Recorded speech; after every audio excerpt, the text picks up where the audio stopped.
All right, food pros, let's clear up a classic food safety confusion: validation versus verification. These two words sound similar, but in food safety, they're totally different beasts. Here's the simplest way I think about it. Validation is asking, does this process work? Verification is checking, are we doing what we said we'd do? So, let's break that down. Say you're using a specific cooking temperature to kill pathogens in chicken. Validation is your proof that this temperature actually destroys those bugs.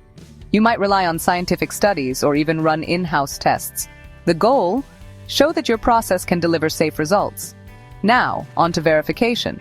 You've picked your process, you know it works, but how do you make sure it's happening every day? That's where verification steps in. Think thermometer calibration checks, reviewing cooking records, or swabbing surfaces after cleaning.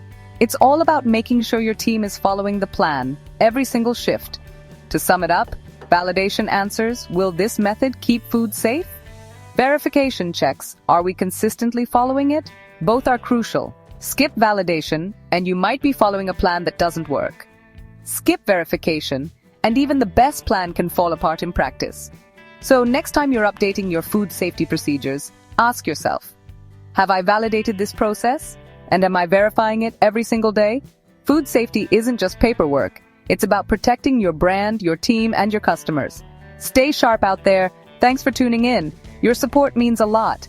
Please like this video and subscribe for more awesome content coming your way.